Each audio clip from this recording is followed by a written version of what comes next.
Well, ladies and gentlemen, welcome to Development Discourse, where we ideate for Africa's development.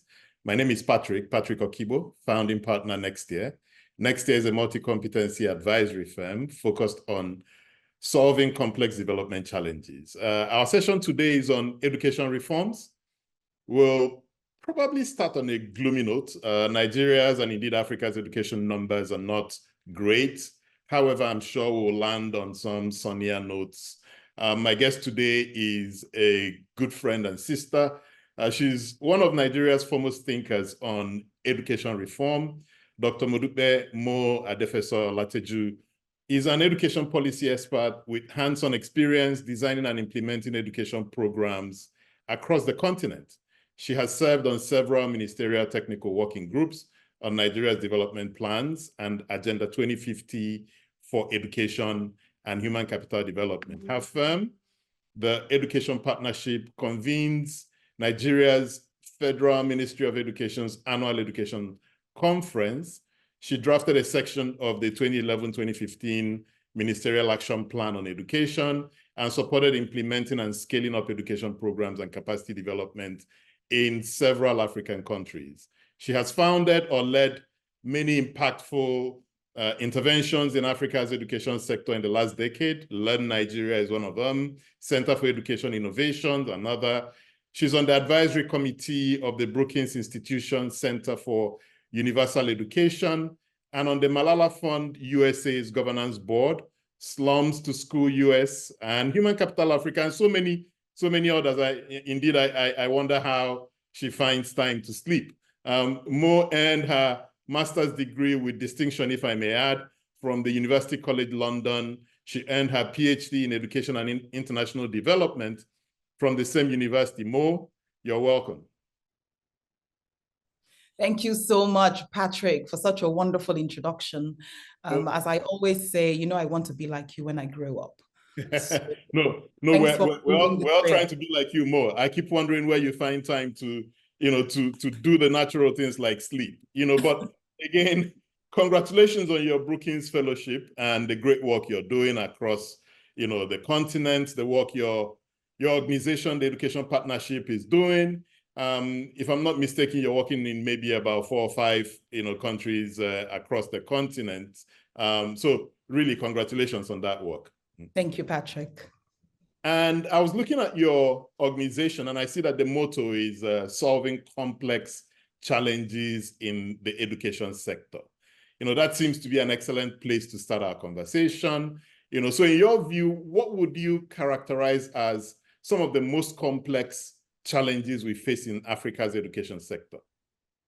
I think that's a wonderful place to start. That's sort of like my, personal ambition, is to contribute, to solving these complex challenges in the education sector. I think the first realization for me is that education is actually not a sector. Education is a system. And education sits right in the middle of everything that we refer to as development. In fact, a few years ago, there was this lovely graphic that was designed and put out by the Financial Times. And what they did was to take an image of the SDG 4 on quality education, the Sustainable Development Goal 4, and situate it in the middle of the remaining 16 SDGs. And the argument there was that there is a catalytic effect of achieving quality education on the other SDGs. There's a multiplier effect of making sure that children have access to quality and indeed relevant education. So I think that really is the crux of the complexity of the challenge. Do we have education systems that are set up to ensure that children do have access, first of all, to quality education, high quality education, which they deserve according to the human rights conventions, and then do they have access to relevant education? And this speaks to the currency of our times and the different zeitgeists that we have passed through, artificial intelligence being the current one. Yep. Are we preparing children to participate fully in a world that is still being constructed? And that is one of the headaches, that I have, because of course the answer is no in many parts of Africa. No, we are not preparing children, for a future that is uncertain. So I think that these are some of the biggest challenges. In countries like ours, if I bring it home, to countries like Nigeria, other countries that I'm involved in, like Pakistan, we have an additional challenge, which is that we're not even giving children access, period. So it's not about access to quality and relevant education. It's just about access to school. And so when we hear statistics like between 18 and 24 million Nigerian children out of school who should be in school, it should be worrisome, because no child who is entitled to an education should be out of school. So I think this is another challenge, that we're faced with, the whole notion of, are we even providing them opportunity to be in a space where they can, have opportunities to learn? And I think it reminds me of, one of the best definitions of education that I've heard. And this is from my master's and PhD supervisor, Dr. now Professor Moses Okech. And I said to him one day, what is education? And he replied, he said, education is an opportunity to have a life chance. So education is not a guarantee, but it's an opportunity. It's a chance. It gives you that chance, to say, I can be something. And I think that is, that is a benefit that every child deserves. And I hear you on that. It's your license to play. And it becomes even more important if the future that we're going to live in, as captured by Mustafa Suleyman in The Coming Wave, is going to be defined by AI, and all the advances that we're seeing in biotech. If we don't even have access, before we get to the content of the education, then we may be lost, like the lost tribes in the Amazon. But touching on, or going back to something you kind of touched on, which is the number of out-of-school children in Nigeria. I mean, I saw some data that says, I think 1 in 4 or 5 out-of-school children is a Nigerian. So what are some of the factors, that has led to this growing number of out-of-school children in Nigeria? So I think it's at the heart of it, I think, is quite a simple, economic principle, around demand and supply. Okay. And so the demand for education is far outstripping, the supply of that education. And supply in the traditional sense of government provision. So government actually building, constructing schools, resourcing teachers, providing facilities for children, teaching and learning materials. There is a shortfall, in that supply. And so they cannot accommodate, the vast numbers of children, our birth rates are significant. So there is a challenge there. I think that there are also, now on the part of parent communities, there are also, I would refer to them as norms that preclude children from going to school. Some of these are religious norms, some are cultural norms. But what is interesting in the research that I've done with colleagues at TEP Center is that a lot of these norms actually have a socio-economic underpinning.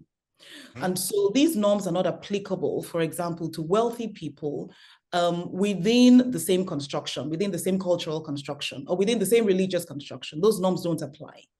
But they do apply to the poor, right?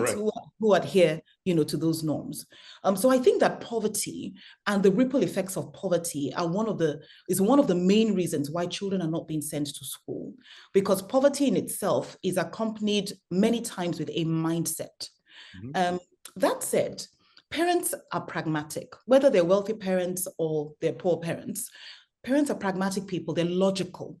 And the average, regular, normal parent is trying to create a better world for their children than they had access to.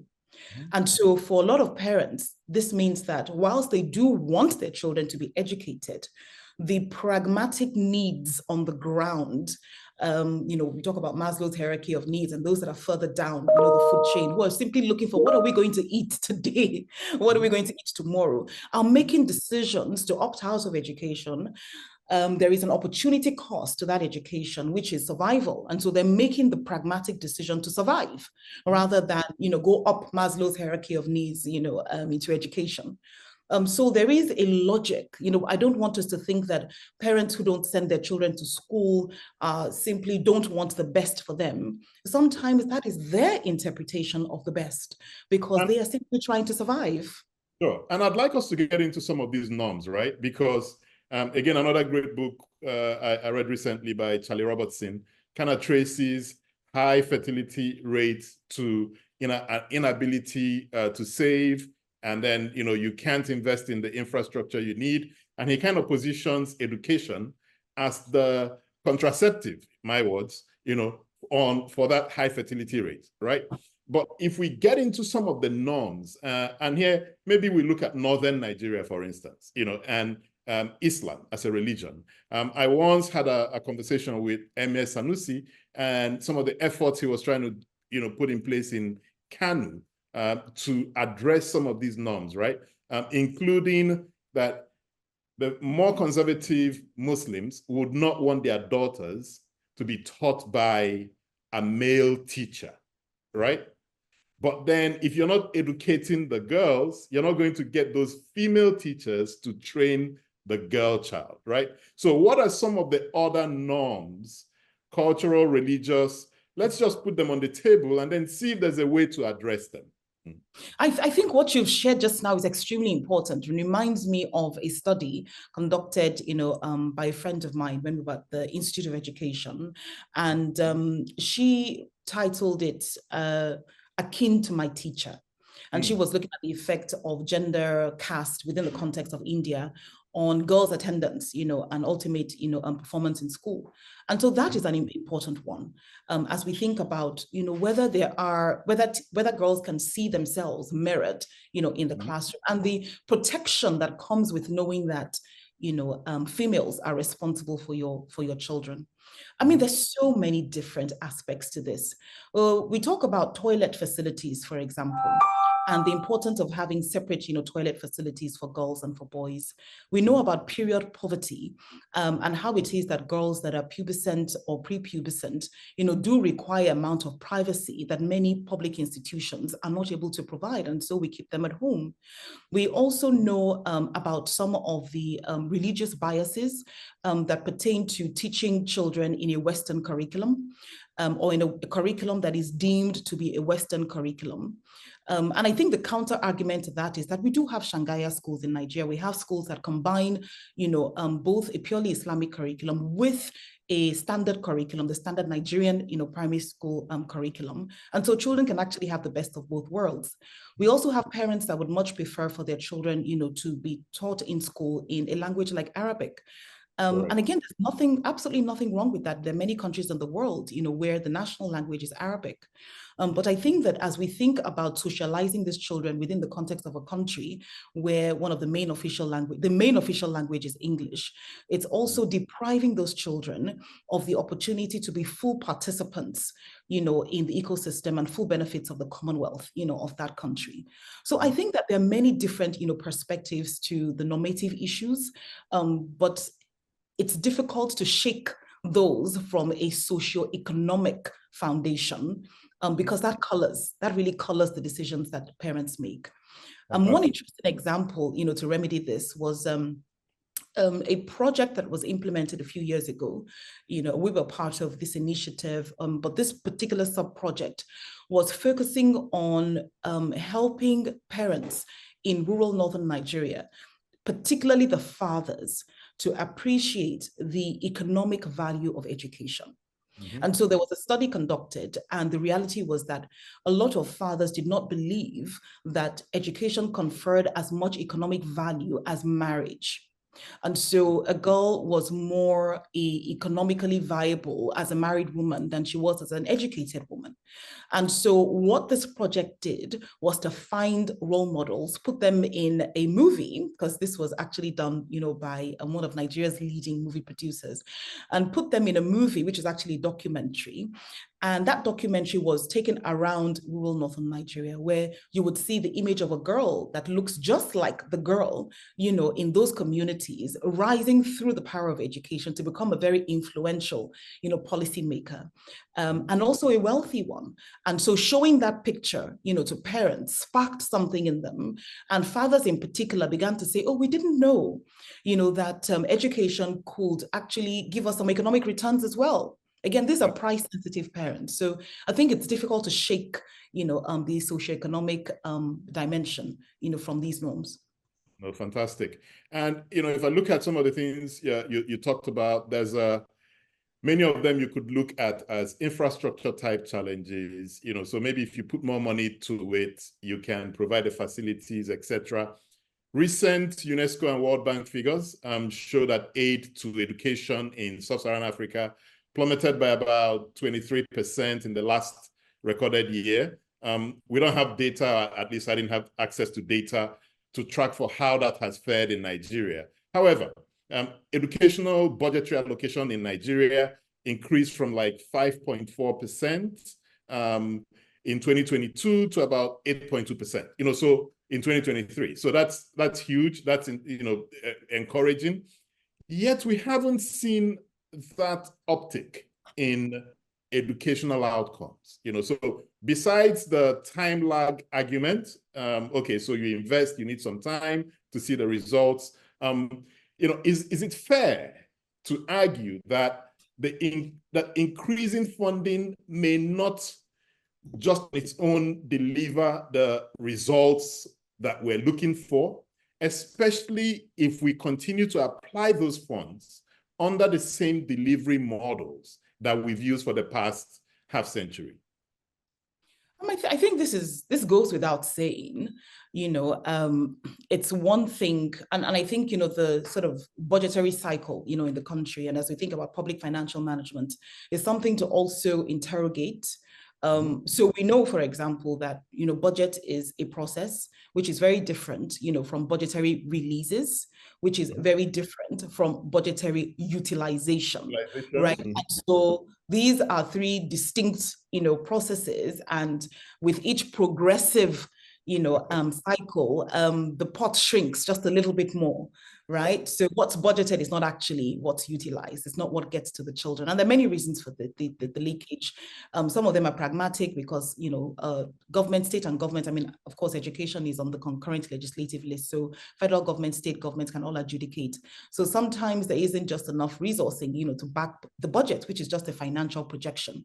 Other times there are actually deliberate intentional leakages that come particularly within the contracting process. And we've interrogated this, at TEP Center quite a few years ago, when we looked at UBEC, expenditure, the Universal Basic Education, Commission expenditure, and interrogated, how those funds traveled, from the national all the way to the school level, and where the levels of leakages, where the stages of leakages were. So no, it is not enough to increase the budget. You have to think about your population growth rate. You have to think about the system through which the money is going to flow. And that system has to be backed by some solid accountability metrics as well. Without these, then we just continue to focus on what is nothing more than just a financial plan, as opposed to that which needs to actually solve problems, at school level. By the way, I saw the report you guys did on the UBEC, the flow of funds, through the system. Brilliant work. But so we've put it out there. We know where the leakages are. Why aren't we able to plug the leakages? And I know that's almost a stupid question to ask, from someone like me, but why aren't we able to plug the leakages? And I'm leading up to another question, which is, if we're unable, we've shown over time that running these things through a public system, we're unable to do it. Shouldn't we be looking for another model, that brings more accountability, transparency, efficiency to the system? No, I think in the final analysis, one might argue that the reason why we don't see the bang for the buck is simply because we don't have sufficient political will. And of course, there are many layers, to this. There's a dimension of political skill. Do our political and policy elite actually know how to solve the challenge? Do they actually know how to make money count, right? have we interrogated, again, like I said before, how the money is flowing? Where is it flowing to? Who is it flowing through, right? So I think in the final analysis, I would say definitely we need to strengthen our political will to ensure that the monies that we budget, for the allocations that we budget for education truly make a difference. I think that in most countries of the world, there is clarity around the responsibility of government when it comes to the provision of public services, social services, one of the most important of which is education. And most countries have raised up their hands to say that we take responsibility for ensuring that our children, have access to basic education, which might be defined as the first 6 years or the first 9 years or the first 7 years, depending on the country that you find yourself in. In Nigeria, it's actually 10 years. So 1 year of pre-primary education, 6 of primary education, and 3 of junior secondary education. So we put our hands up to say, as a government, we're going to guarantee that all children are able to access 10 years of quality and relevant education, and they have unfettered access. And so we've broken down the barrier between primary 6 and what might be referred to as primary 7 or grade 1. We've broken that barrier down, right? Now, there are different arguments, pertaining to government efficiency and what we should be holding government to account for, but also what the pragmatic John Dewey type, effect of that is. Children being lost every single day, as we wait for government to fix itself. I know that we're going to talk a little bit more about this, as we progress in the conversation, but I think it's important to just lay it on the table that I believe that there is a reasonable midpoint. And that midpoint revolves around the notion of partnerships. But it's important to interrogate, what the challenges are with the public sector, where the opportunities might lie with the private sector. But the one thing that I'm clear on is that governments have put their hands up to provide education to children, and they should not be let off the hook. It's important, that governments are held accountable. But at the same time, how can we open our eyes and see children either not have access to school or have access to school, and we know without a shadow of doubt that they're wasting their time in those buildings? How can we in good conscience allow that to happen? So I think this really is the ethical dilemma. Before we get there, because this is my new religion, right? Let's talk a little bit about what it means that the government raised up its hands and said, we're going to take responsibility. What does take responsibility mean? Does it mean we will set the frame that enables children to get quality education, or that we are going to fund everything to ensure that children have quality education in that first 10 years? I think there is a subtle definition that we need to put in place before we get into more conversations around this. Yeah, I think this is an important sort of foundation to lay. We set up, I'm setting up a mini soup kitchen, right? In a part of Lagos, and I'm inviting other people, to actually cook the food, other people to distribute the food, right? The question I would pose to anyone is, am I providing food to the poor? And of course, your answer would be yes, Mo, you are. But am I really? Am I there in those rural communities? Am I cooking the food?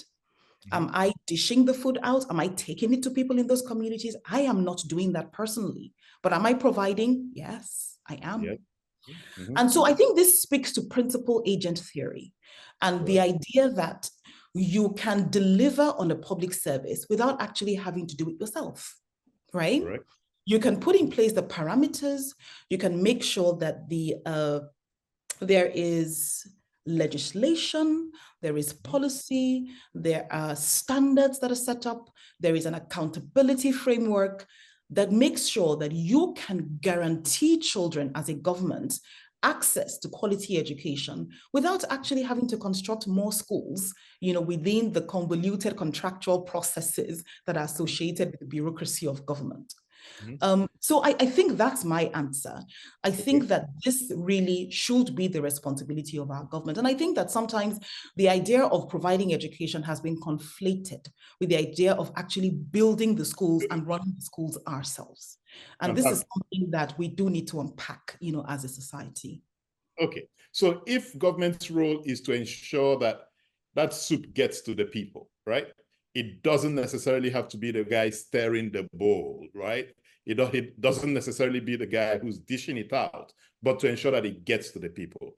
Now, if you layer on top of this, the fact that for decades, we have consistently delivered, terrible educational outcomes, pick whatever, measure you want to use, PISA or whatever, right?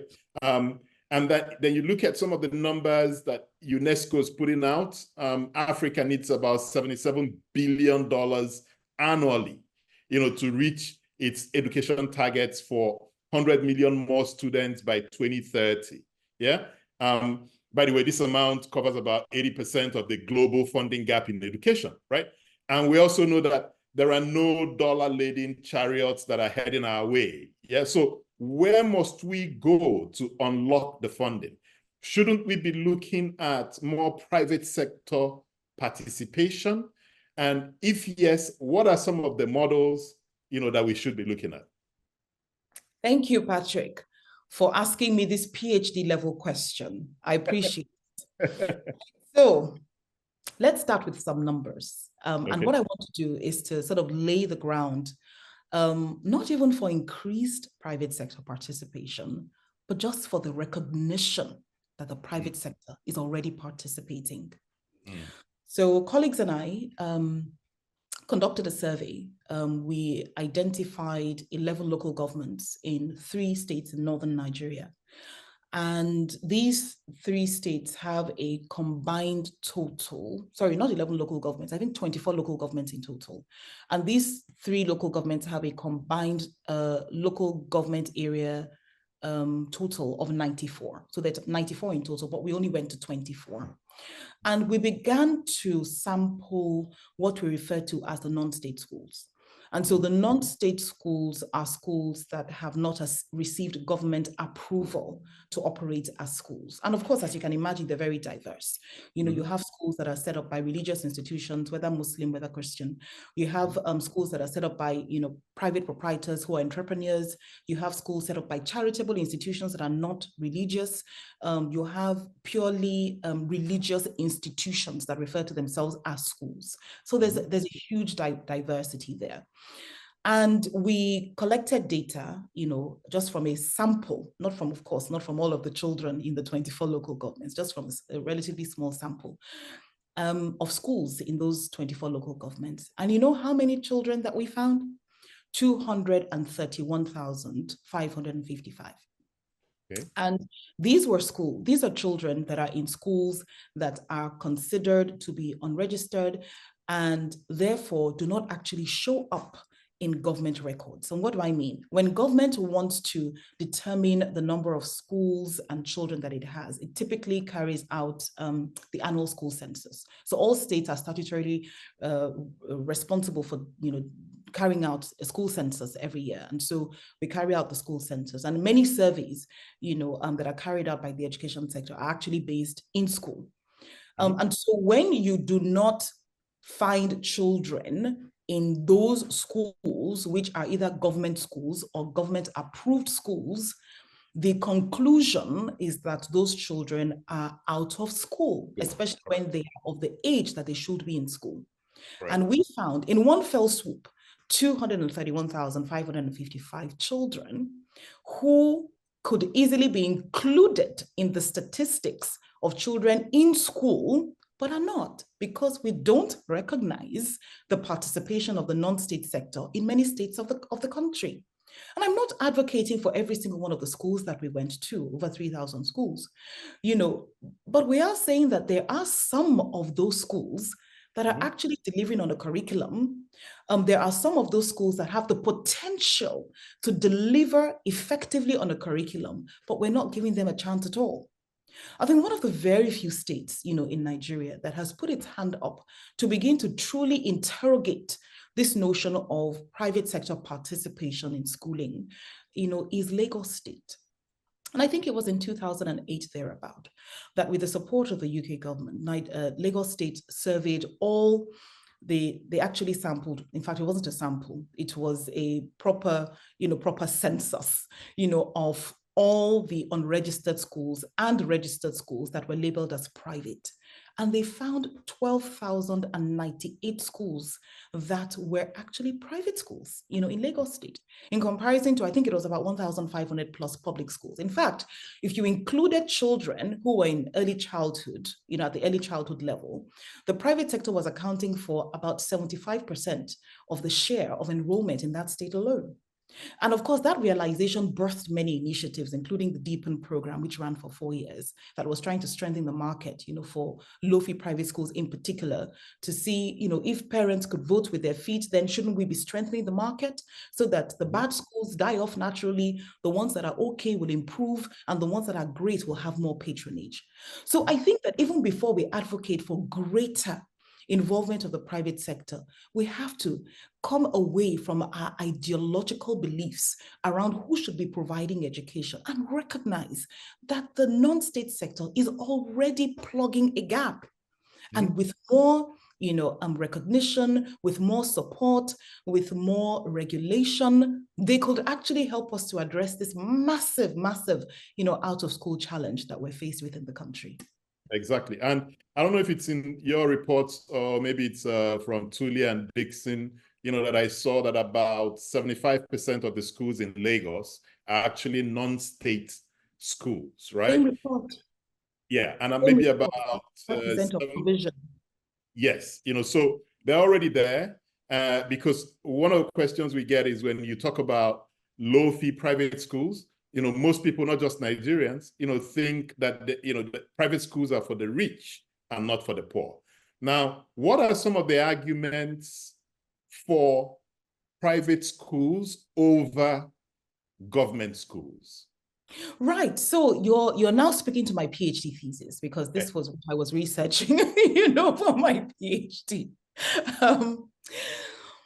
But I think that, before we talk about, arguments, for or against, I think that it's important to interrogate, why we continue to have this chasm, between those that advocate for private schools and those that advocate for pure public provision.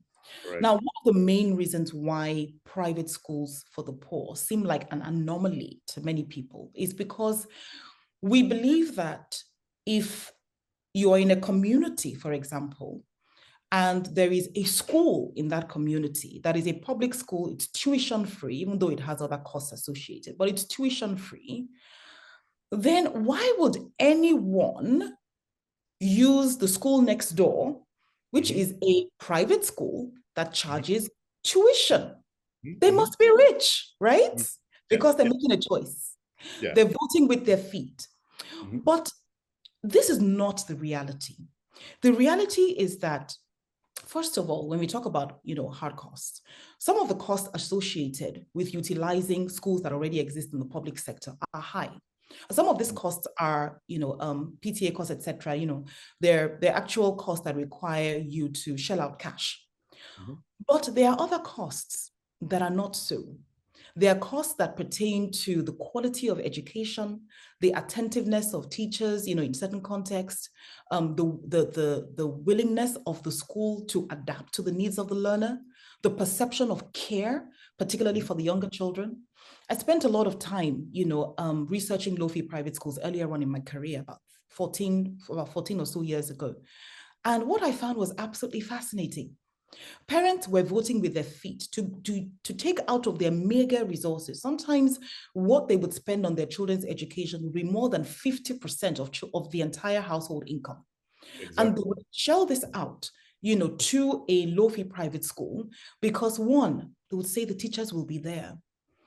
Two, the class sizes are small, so my children will have attention.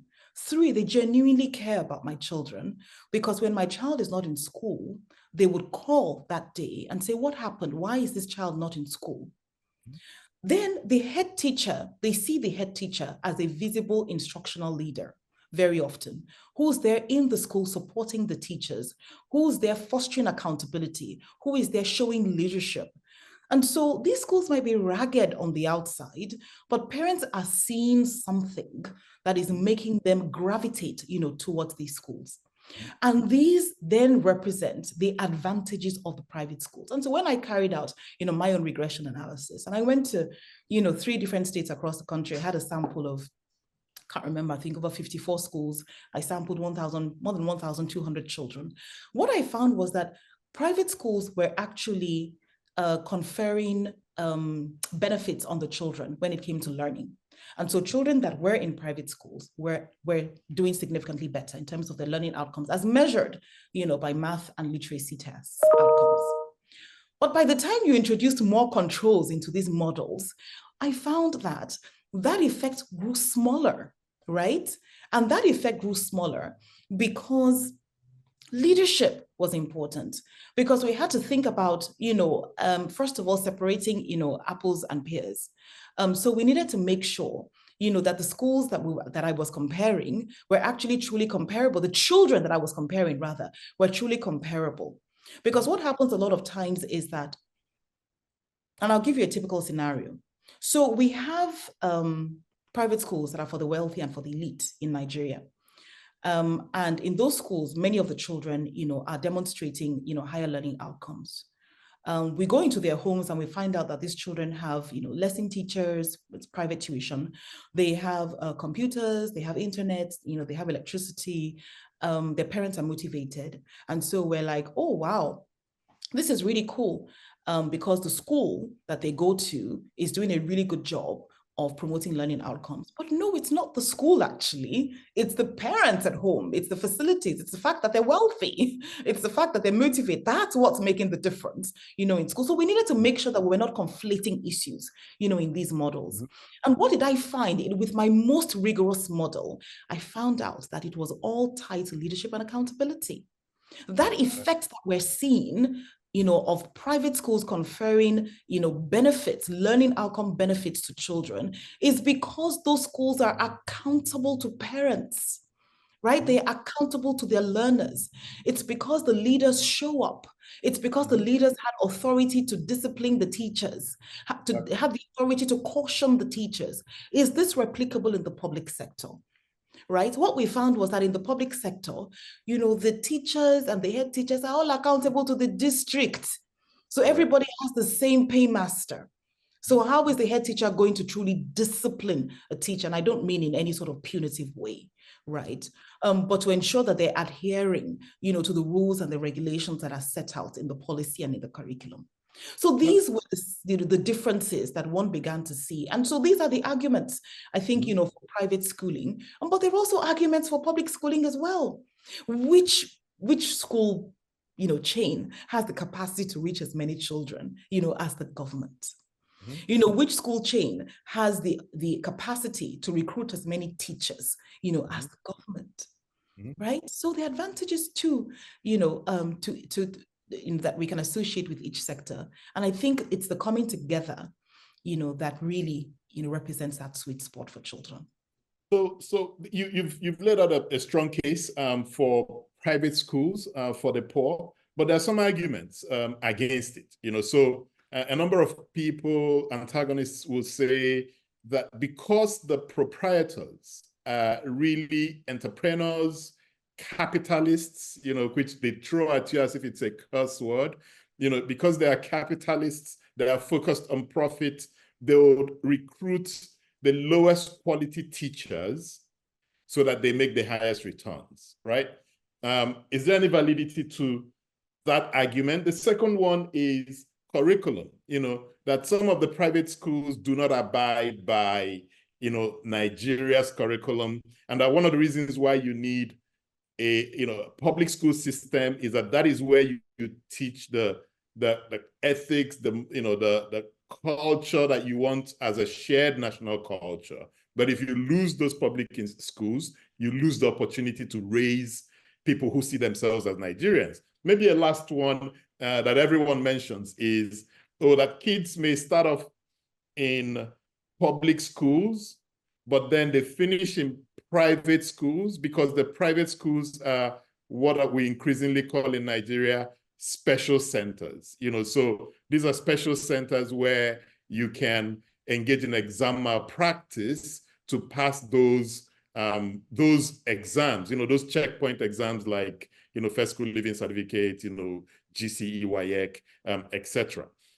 Are these enough cogent arguments against a more aggressive push towards private schools for the poor? So, clearly private schools for the poor already exist, right? So it goes without saying they're there, I'll speak to the 3 points. Quality. So do these entrepreneurs, first of all, are they entrepreneurs that run these schools? And do they deliberately go for the bottom, of the rung, when it comes to, to recruiting teachers? Mm-hmm. Okay. The thing is that, unfortunately, many times teachers in Nigeria are already at that level.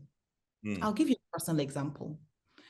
When I studied education, my first degree was in education at the University of Lagos. People would come to me in shock and surprise when they discovered that I was studying education. Say, but you did well in JAM. Why are you studying education? And very few people believed that I included education, on my JAM form, my Joint Admissions and Matriculation Board, form that enables you access to tertiary education. No one believed that I truly wanted to teach or that I truly wanted to study education, because only people that can't get in for better courses study education, right? So teachers are already disadvantaged. Leave it. We're already, education, as a sector is already discriminated against, right? Yeah. So within this discrimination, right, within the scope of this discrimination, we have tiers, of teachers. And the basic qualification, the most basic qualification that you should have as a teacher, in 2024 is the National Certificate of Education. Again, if you wanted to study education, this is just, the National Certificate of Education is akin to an OND, an ordinary national diploma. So I think it's a 2-year program.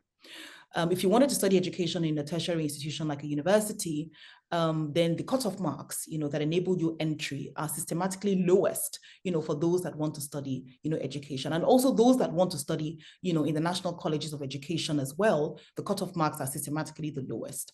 So the country itself is signaling to us that education is not important. Teachers are not important. We don't want the best teachers. We actually want the worst performers to come into the teaching profession. Now, of course, many teachers have risen above this. Many teachers are excellent. I've been in private and public, classrooms where I see teachers just forging ahead in spite of the heat, in spite of the challenge, in fact, in spite of the low pay, they are forging ahead and they're doing what they need to do. So do these entrepreneurs go deliberately to look for the lowest, or the least expensive? I think, again, it's a matter of demand and supply. I have been in a classroom, where the parents said to me that my school fees, our children's school fees, range between 1,000 and 3,000 naira per term. Patrick, which teacher do you want to recruit when the children are paying maybe 1,500 naira per term to go to school? Mm-hmm. So yes, they do go and find secondary school leavers and bring them into the classroom.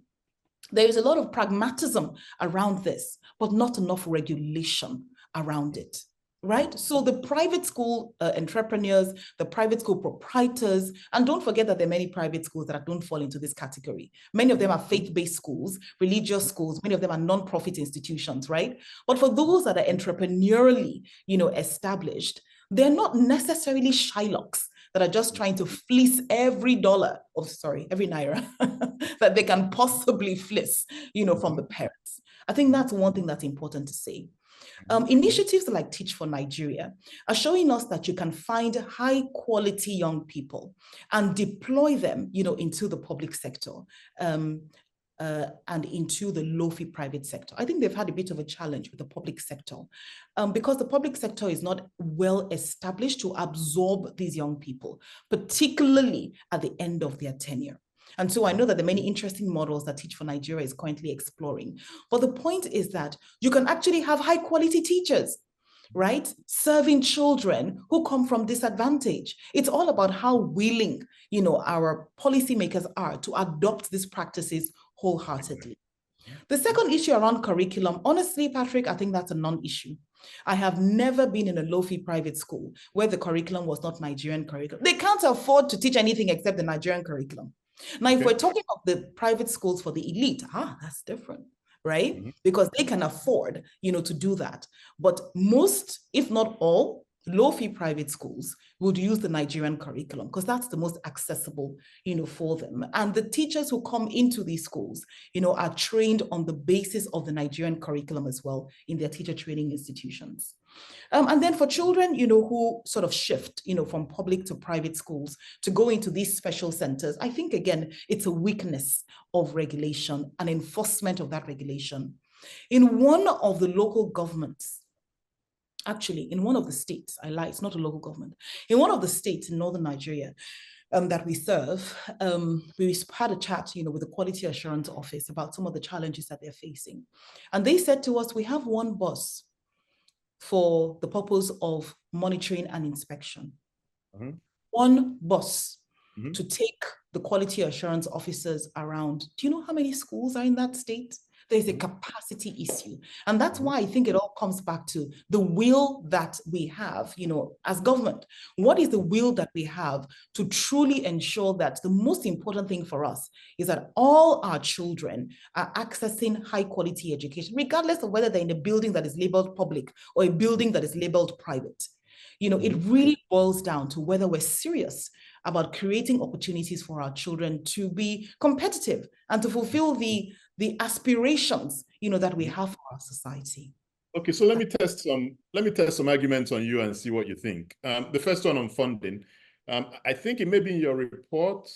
Again, I've read something, I can't remember where I read it, but the average that these low-fee private schools charge is about $2 a month, something in that range.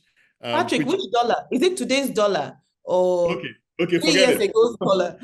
Forget it. Okay, so they charge about 100 naira. I think the calculation I did, it came to about 100 naira a day. And in fact, I think there's a school system in Nigeria that charges 100 naira a day, right? And one of the reasons why they're able to charge that low is that they recruit their teachers from the communities where they operate. So the teachers most times do not have to spend money on transportation, live in expensive cities, et cetera, et cetera. So it might look like a low salary, but within the context of the community where they live, they're not wealthy, but they get by. So that's the first one. Then the second one about inspection, right? You need to inspect because if it's a public school and all the points you made initially, you need someone to then come through and inspect and ensure that the teachers show up, that they're doing their work, etc. But with a private school, you probably do not need inspection. And here is why. The parents are really committed to the outcomes, right? And the parents compare notes. They know, oh, my kid goes to school A and he can speak English. The kid that goes to school B doesn't. So by the next school term, the parent votes for, school A, right? If I can keep it straight in my head, votes for school A. So you don't need an inspector to say that the teacher showed up. If the teacher doesn't show up, the next term, the parents move. So hasn't private involvement solved many of these challenges that we face with public schools? I'm hoping you say yes. And if you say yes, then I can go to the second thing, which is, shouldn't we then move some of the monies that the government is spending on schools under some structure into the hands of the parents to vote where they want to take their kids? Yes, so very interesting points, that you raise here. And I think that they are worthy of interrogating. So yes, we do have the retail approach, to school fees payment. Because the target market, if I can use that term, for these schools, the catchment area is comprised of people who are subsistence. And so they are living on a daily wage, like farmers, fish farmers, right? People that are petty traders. So they need they're living on a daily wage, and so they can pay, the school fees in that retail way. Yes, important to have, teachers that come from and are domiciled, in communities. I think this is how, our parents, went to school, or their teachers were community teachers, right? They all lived in the community. So, you would see the teacher in school, and then when school closed, all of you would go home together to your village. You would go into the village together, both the teachers, and the teacher would have multiple roles in the community. The teacher is also the storyteller in the evening. The teacher may also be the accountant, of the community. I'm speaking of particularly rural areas now. So there is something very strong and powerful about having teachers domiciled in communities. Whether it's practical, across the entirety of the country is another question, because we have urban areas, we have rural areas, and then we have communities that are in conflict or crisis, where that whole notion of community is totally out the window. We have children that have lived in internally displaced persons camps for 7 years. They don't know any other. And that's the reality of the country, today. So I think that the retail approach is useful, but can it solve the entire challenge of the education sector? Maybe not, because the education sector is very diverse and it's very complicated, as well. And again, there's always the counter arguments that why even go to a retail approach when there are public schools that children can access? And we can go into many discussions about the quality of public schools and teachers showing up in the public schools. There are many issues there. One thing I think to lay on the table is that there is a responsibility of schools to help children maximize their individual capacity, to help families and communities cohere better, and to advance the goals of the nation. And so this takes me to the second question on maybe not inspection, but what we refer to it as now as quality assurance. And so quality assurance officers are coming into schools, not just to see whether teachers are teaching, but to ensure that there is adherence, to the broader purpose of education. So interrogating what is being taught, because some schools can then become radicalization centers, right? If we don't interrogate, they can become very efficient radicalization centers if we don't interrogate, what is actually taught. But at the same time, it's important, to focus on the context as well. So are the children safe, in this school? Some parents have said to me before that their own definition of a high quality school is a school where there is discipline enforced. And for them, the indicator of discipline is how hard the head teacher can deliver corporal punishment. So how hard can they hit the children? So that's the measure of quality for them. So quality assurance officers need to come into these schools to ensure that that measure that the parents are referring to as quality, which is actually abuse, is not then perpetuated. So I think that there are many responsibilities, when we think about quality assurance. But what's interesting is that, and Lagos State again has done this quite well. And I think Jigawa State is trying to do this as well, to create a graded system where schools can aspire to the regulatory levels that the government expects of them without being punished. And so there is something called the graded assessment, system, the graded assessment for private schools. I think this was started in Lagos State. A few other states have adopted or are thinking about it now, particularly in the north of the country. And so the idea is that for you to be government approved, you need to get up to, this grade. But you are currently here. So if you move up here, then you should, be commended. You shouldn't be punished because you are still not here.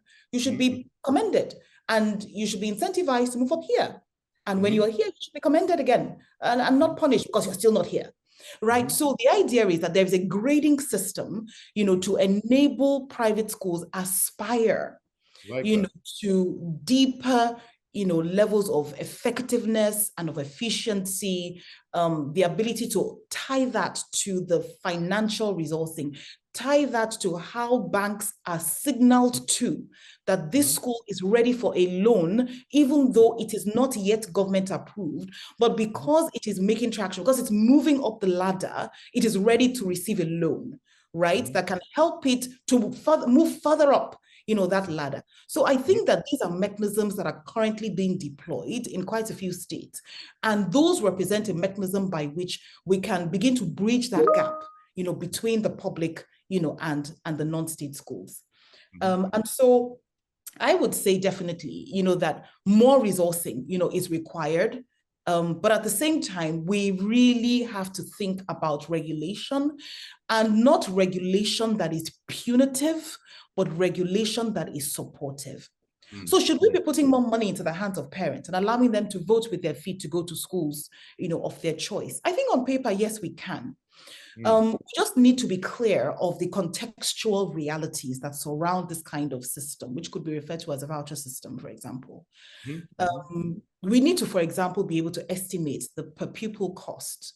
What does it actually cost to educate a child, on an annual basis? Before you get into that, I'd actually like us to define what the voucher system is and how it works. And just to say to the participants that in about 5 or so minutes, we'll open it up for audience participation. But, if you could define what this voucher system is, what are some of the arguments for and against it?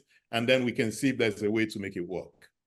I think that in the broadest sense, the voucher is a mechanism, a tool, sometimes even just a paper, right?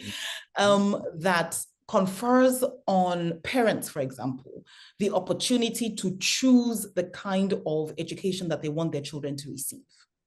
So you can have a voucher within the public sector, so they can move from public school to public. So you can have a voucher that is cross, public and private, that enables them to move from public, to private schools. Some vouchers, are conflated with scholarships, so they're just a little bit different.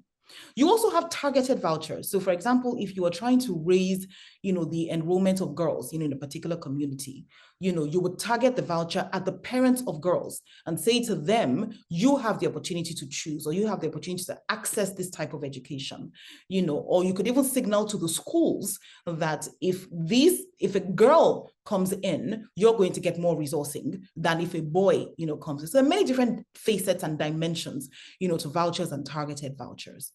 I think that what's interesting is that what is particularly heartwarming about the voucher system is that it puts the power in the hands of those that are demanding the service, right? Because right now, within the public school sector, the power isn't necessarily, devolved to the parents, who are the ones looking for the education for their children.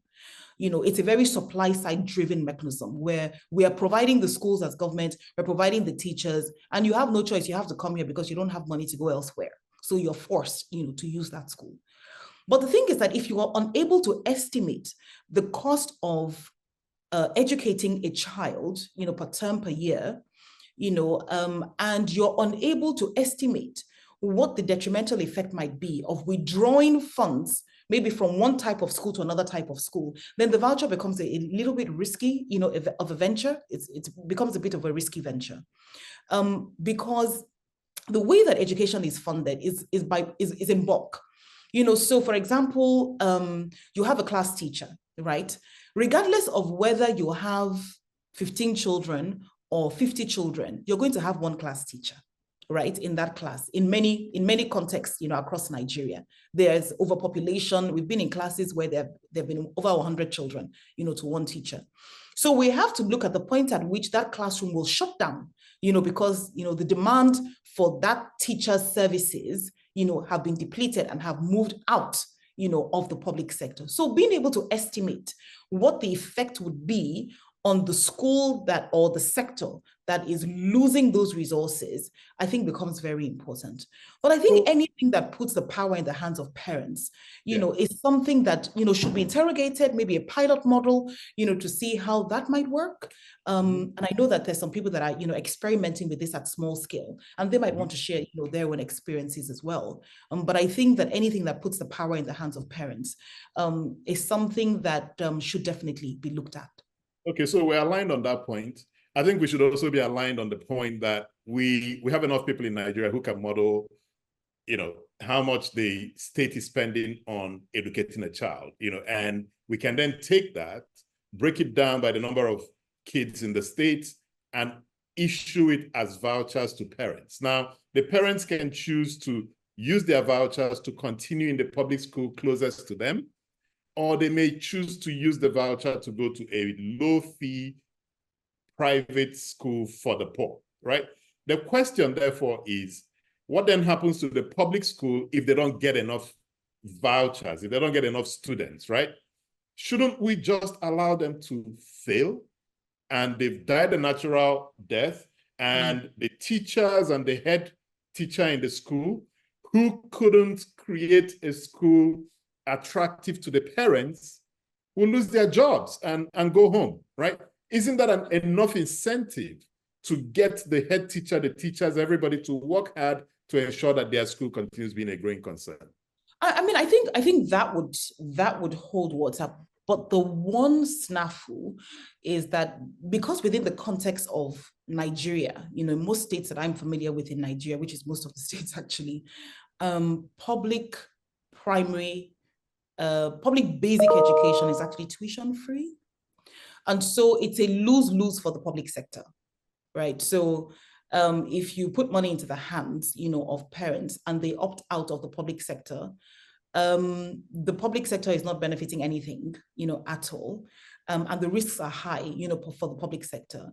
The costs are also a bit high for government, because it's not as if you are technically defunding, the public school next door in order to fund, the private school next door.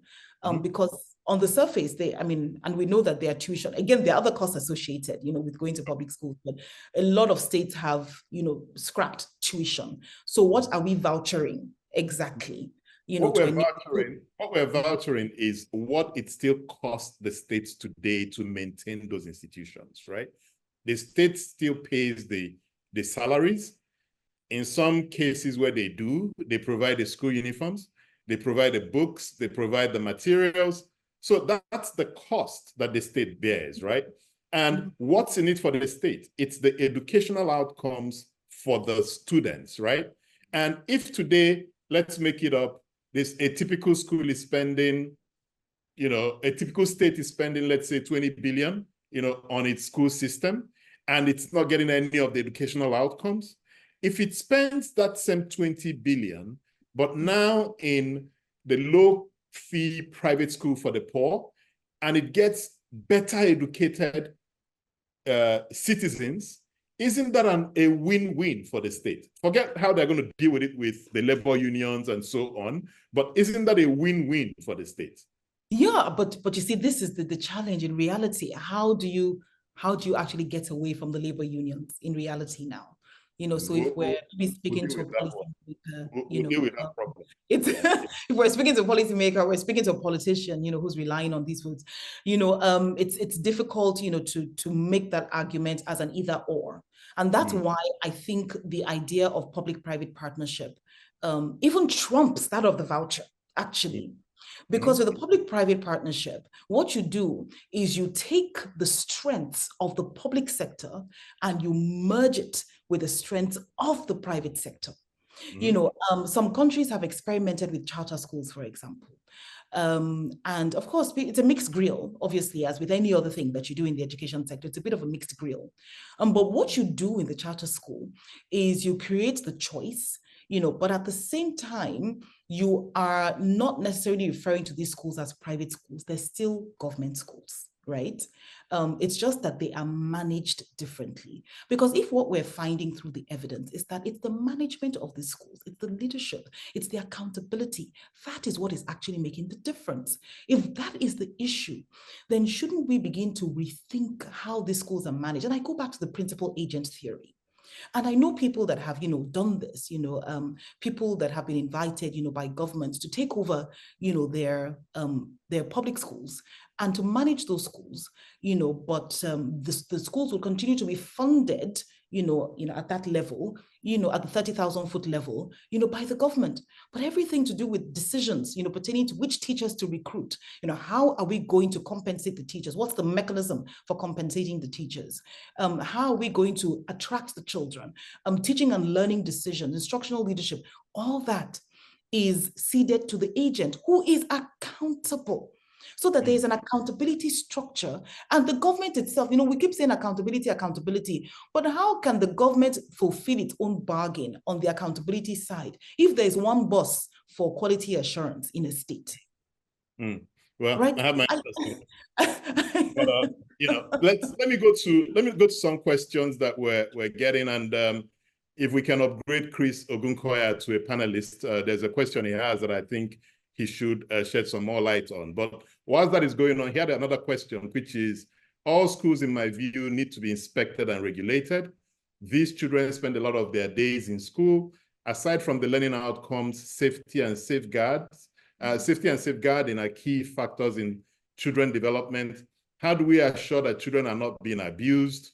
How are school complaints managed? So that's the first question. Whilst you're dealing with that, we bring him on as a panelist to shed more light on his second question. I think he's just echoing, what I've said. It feels like a rhetorical question, because at the end of the day, the school is a site for the development of different competencies, but also the development of different affinities as well. So within the context of the school, we want children to become responsible citizens, right? We want them to become citizens that will love other ethnic groups. We want them to be tolerant. We want them to come to an appreciation, of climate issues and to appreciate nature, to value nature, to take care of it. We want them to learn how to work together, to collaborate, cooperate, but at the same time, we also want them to develop academic competencies as well. So there are many responsibilities that are placed within this little box, called the school. And parents, have a share of the responsibility for ensuring, that the school does deliver, but parents alone, do not have that responsibility. The government has a responsibility as well. And the society at large, has a responsibility for ensuring that the outcomes, regardless of how we measure these outcomes, that those outcomes are truly delivered. Fantastic. So Chris, you had a second question, which is it more positive to use privately accessible schools instead of private schools for the poor? So I thought maybe you could shed some more light on the difference between privately accessible schools and private schools for the poor. Hi, my name is Christine Ogunkoya, and thank you so much for putting up this webinar. I'm actually calling from England. I've attended one of your programs before, and I'm actually speaking from the premise of being a nurse, a community specialist nurse, and also an educator. And I work across various demographic groups. People who are struggling, who are struggling basically to do the best for their children and their family, and also for those who are very socially confident. And I think for me, the use of words, because nobody really makes the decision to be poor, to remain poor. And I think the language use is really important in describing some of the circumstances. Hence the reason why I just sort of felt, is there a way that we can be more creative in our language use? It's what I can access with my 1005. I mean, I came to Nigeria a few years ago and I observed a setting across the house that I was staying in Surulere. You would never, ever have considered this place as being a suitable place to educate children. But something really fascinating. I sort of studied the early years foundation program, and these children will be outside in a very, complex environment, which is not well cared for. I'll probably say dirty environment. And there was this young girl that led the learning. She was young, but she will cover all the curriculum that I would normally cover through a proper structured learning plan. She will cover it. And her main focus and emphasis was physical education. And she will make these children so physically active. They became very interactive. They became creative. They're able to produce literacy. She introduced, mathematical thinking, problem solving in this little environment outside.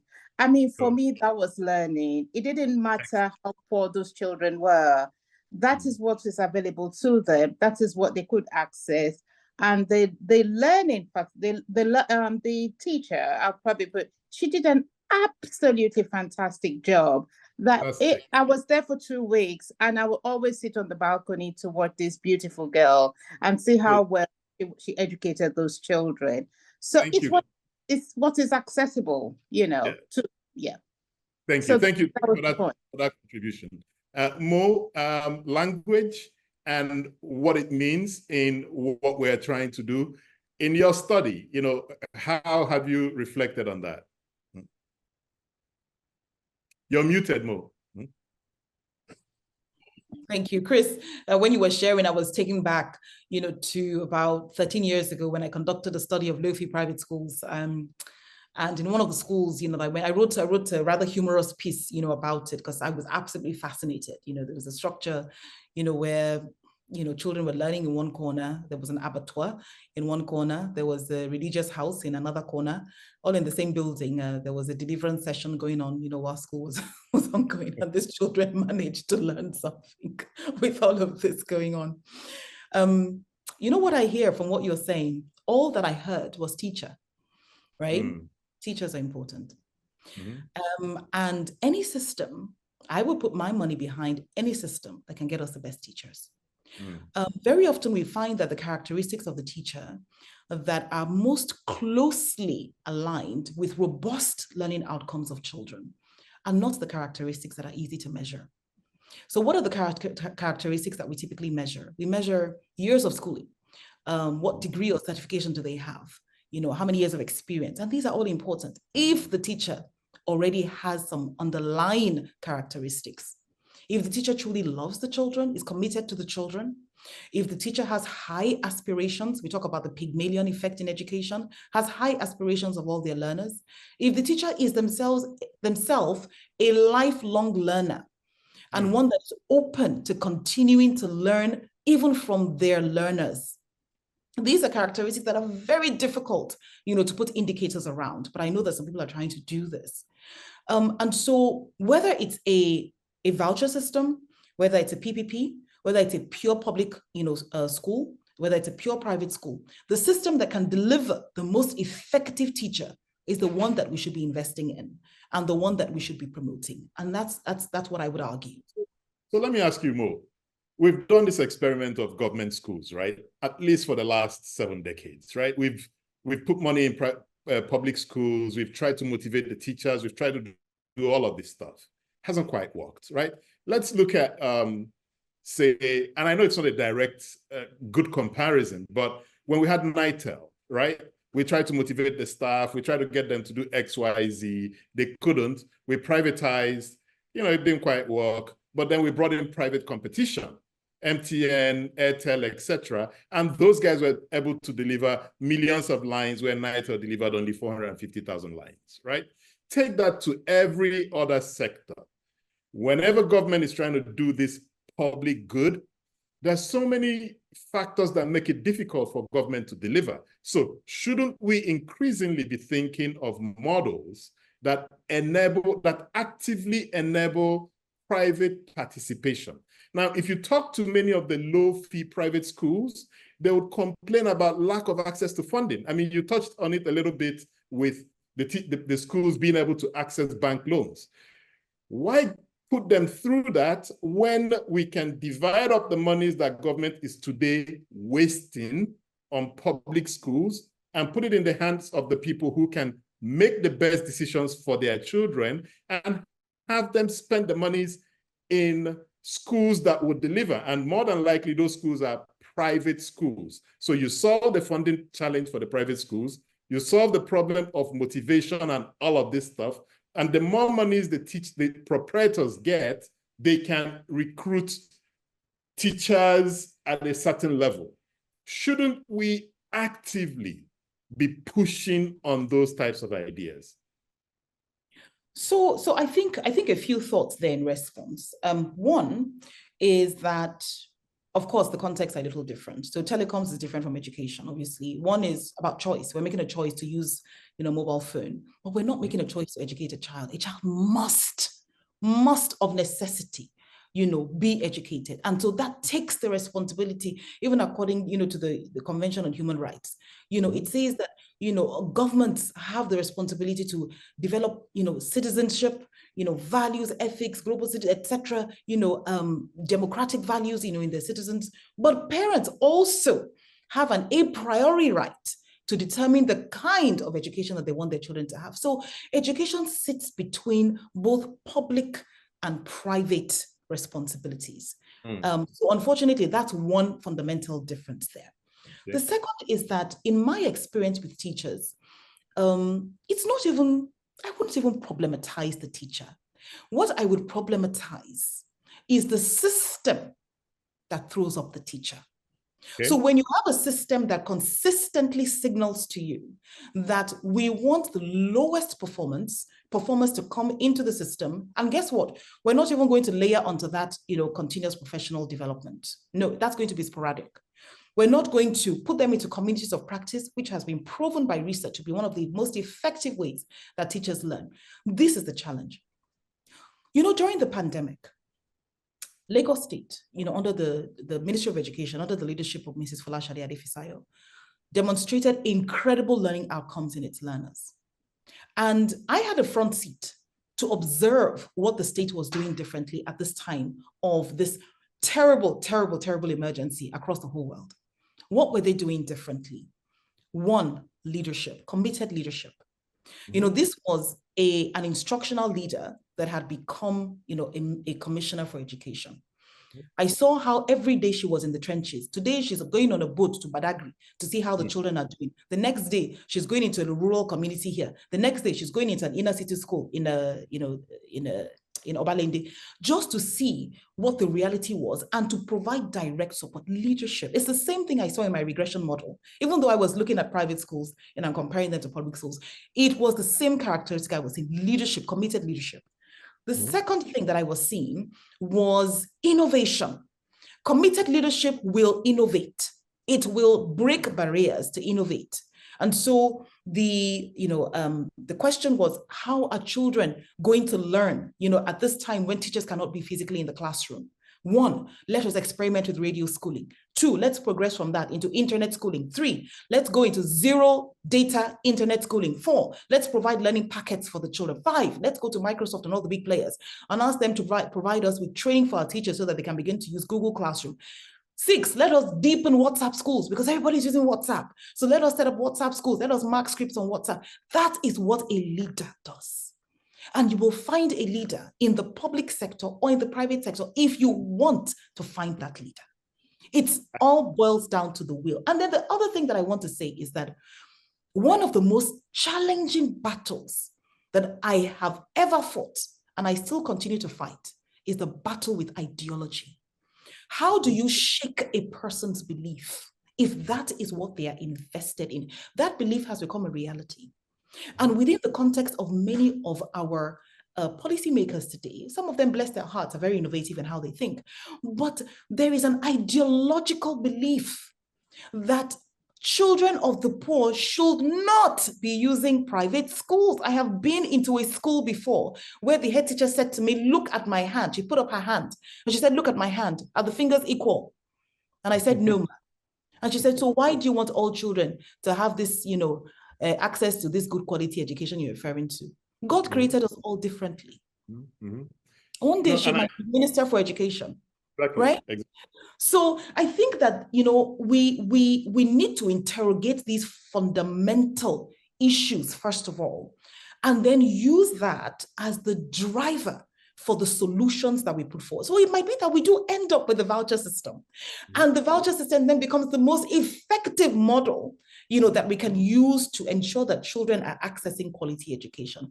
We might end up with another model, but it's interrogating these issues. And as I always say, it's putting the child first. You might be putting the child first. Government might be putting the child first. But what does that really mean? When we say we're putting the child first, what are we really referring to? We need to come to an alignment of what it truly means to be child-centered. So I think those are just my reflections on this issue. I mean, Mo, I can talk to you all day, but, you know, we're kind of running out of time, and there's another, you know, big question I'd like us to get to, which is there's this ideology, you know, that's borne by a number of our political leaders, that the only way you can really provide effective education for the poor, for the masses, is through free education, right? Free education. Now, I know that many of our public schools are already free, kind of, you know, so free tuition, but the kids still pay for school uniform and, you know, all kinds of things. In your study, in your research, how effective have this free education been in Nigeria and across the continent? And should we continue down that path, or should we think of something different? You know, the narrative is shifting even from free to affordable. Okay. Because as we're finding, you know, the costs associated with schooling are not just merely tuition costs. And one of the barriers, you know, to children accessing school is the fact that there are other costs that they have to bear. So there are costs of uniforms, you know, there's a levy here, a levy there, there's transportation costs, you know, there are many different costs that are not tuition, but are also costs that should be considered, you know, as we think about schooling, whether public or private schooling. Right? And so I think that tuition is a way by which governments signal that they are equitable, particularly for because the provider is, the government is the provider of last resort. So they are equitable, particularly for those that do not have the means to pay the tuition. But I'm afraid to say there's a lot of hypocrisy that we've observed. Because while there might be no tuition costs, are the other costs being taken care of? Exactly. Are children able to access 1 meal a day in school? Because if they're going to be in school from 8 a.m. to 1 o'clock or to 2 o'clock, if they were at home with their parents or selling in the market with their parents, they would have had something to eat at least. Exactly. Right? So are we providing that? If we're not, then don't expect poor children to come to school. They will be hungry. They will not be there. Right? So there's a little bit, like I said, you know, of a double standard, you know, going on there, you know, where we are saying we're not charging them tuition, but what else are we charging them? So I think that's important to interrogate. I am personally of the belief that we should, I mean, there's some states that do means testing, but again, you can't means test if you don't have data. If you don't have good data, you can't do means testing. But I am still of the firm belief that if you've put your hand up for public education, right, then you should not be, that's at the basic level, of course, because that education that you've put your hand up for is a human right. Right? So regardless of how you define basic education in your country context, basic education is a fundamental human right, like the right to live and exist and to speak. It is a right. Right. So no, you should not be charged for that right. Right? But within the context of children that are older, as we go higher up the educational ladder, as we move into tertiary education, post-secondary education, governments in Nigeria still want to provide tuition-free education or extremely heavily subsidized education. No, sir, it is not going to work. It is not affordable, right? We should be thinking about more innovative ways of ensuring that people can access, and whether it's through a bursary, a loan, a scholarship, we should be, there are almost no institutions, you know, tertiary or post-secondary institutions around the world that can survive without, you know, charging something. But the question is, who are you charging?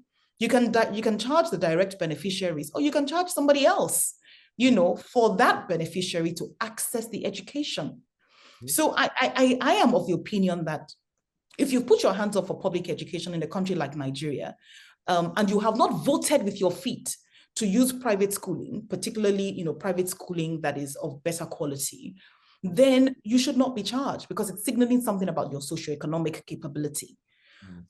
If you do vote with your feet out of the public system, then you are in the wild, wild west, because somebody is going to charge you probably, for that education. But whether it's now affordable becomes the conversation. And that affordability has to do with the proportion of your household income that is going to, providing this quality education, for children. And the government cannot take its foot off any of these pedals.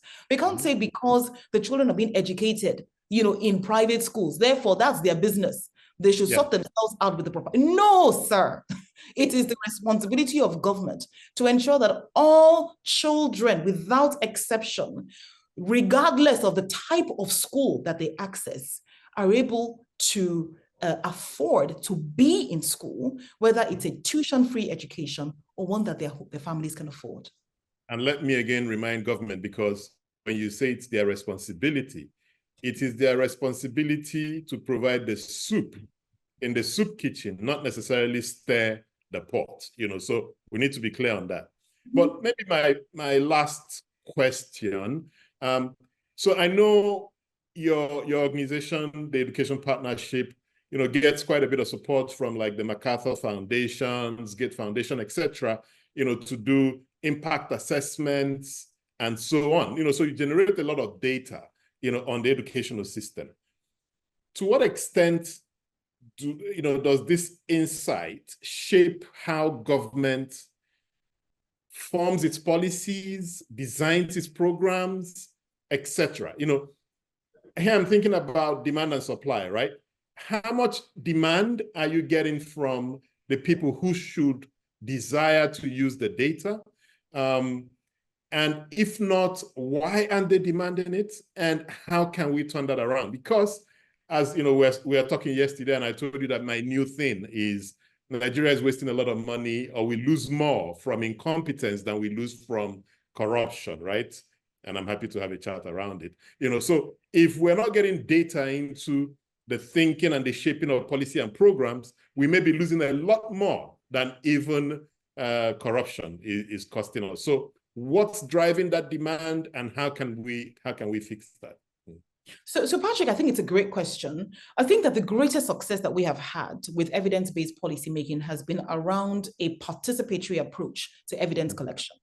And so sensitizing the policymakers in question with regard to what the real state of affairs is, involving them in the process, even involving them in the process of collecting the data, has been our greatest success in moving the needle, whether it's in terms of thinking about, how we should, design curricula around learning, teaching and learning at the foundational level in particular, so foundational learning, foundational literacy, numeracy. I think that has been probably the sphere of our greatest success. And we've come to recognize that, carrying out a study and simply going, to government, regardless of the department in government or the ministry or the agency, and saying to them, look, we have wonderful data, use it. That's not going to work. In the science of systematic skilling, we refer to that as saying to somebody, oh, look, I have a wonderful child that I wanted to have. I'm bringing that child to you to adopt. Why would you adopt my child? For what reason? Right? So I think participatory design of research, participatory empirical work, even collecting the data to get a participatory analysis of the data, I think has been our sphere of greater success. But I want to draw attention to three distinct levels here. One is the production of evidence. Because we talk about evidence-based policymaking. So one is the production of evidence. The second is policymaking itself, and both you and I have participated extensively in designing and drafting policy, right? And the third is the implementation of policy. And I like to say that there are three distinct stages, which ideally should be cyclical, because we should have evidence that informs policy making. That policy is implemented. And from that, that implementation, we're learning new things that should then result in more evidence that then informs, policy, and then the cycle continues. The challenge, very often is that there is a disconnect between the impetus to design or structure a policy and the will to actually deliver and implement that policy. I mean, so there are so many examples. Several years ago, maybe not several, maybe like 8 or 9 years ago, I think this example is jarring. There was an interest, in thinking about trade subjects, more additional trade subjects, in the curriculum. But the challenge was that the curriculum framework for those trade subjects to be taught at senior secondary school were not fully developed. Mm-hmm. And the teachers that were supposed to deliver these new curricula like photography, etc., those teachers had not been trained in teacher training college. So it was a wonderful policy. Let's have additional subjects, that can prepare young people for vocations and maybe even prepare them for entrepreneurship. But are these policies dead on arrival? Simply because we've not thought through strategically, and I know that you're a master of strategy, right? We've not thought through strategically what needs to be done in order to ensure that that policy succeeds. So I think evidence is one thing, policy is another thing, but that implementation of policy, I think that is where the death knell is sounded, right? Exactly. We're down to our last minute or two. So let me invite you, maybe final thoughts. We set out today to talk about education reform, low-cost private school for the poor. In maybe just 30 seconds, what's your final summation on that topic? In the final analysis, I think that we need to begin to shake ourselves off our ideological, underpinnings. The world is moving very fast. I spent a few days, in Silicon Valley. I think it was last week, the week before, and was absolutely astounded, by the way artificial intelligence is being thought about and the iterations, that are being churned out on a daily basis, and how this is a double-edged sword, for the context of Nigeria, our country, and of course for Africa at large. The world is moving very fast. And the sooner when I say we, I mean government and the non-state sector, the sooner we begin to focus on what is truly important, for the next generation, the closer we will be to surviving what is going to come at us and what is coming at us very, very soon as well. So I think it's really a charge, a call to action for us to link hands together. Have these kinds of candid conversations. Next time, Patrick, please invite me and then invite a policymaker as well. Let's have these candid conversations amongst ourselves. Let's come to a shared understanding of what's important for us to focus on. Let's shake this. It's our school. It's our own school. It's not the government school. It's a private school. They are all your children. If you're the Minister for Education, you're a Commissioner for Education, every child within your jurisdiction, whether public, private, out of school, they are all your children. And what we should be focusing on is what we would do if these children were actually our own biological children. So I'm just going to end on that maternal note because I think that we do need to put some heart into these conversations that we're having. Yeah. Dr. Modupe Adefeso-Olateju, thank you so much for your time and thank you for everything you've said today. An absolute pleasure, Patrick. The Nextier team, you guys are fabulous. I'm so grateful for the work that you do in the area of, public policy. And thank you for continuously moving the needle, for us. It's great to be here. And of course, great to have this wonderful conversation with you, Patrick. Always, anytime. Always, always. Thank you. Thank you, Mo. And thanks everyone for joining. We'll meet again in 2 weeks' time, where we'll talk about internal democracy in party politics in Nigeria, with a great speaker, Salisu Mohammed Lukman. I hope you join us again in 2 weeks and we continue the discussions. Thank you very much.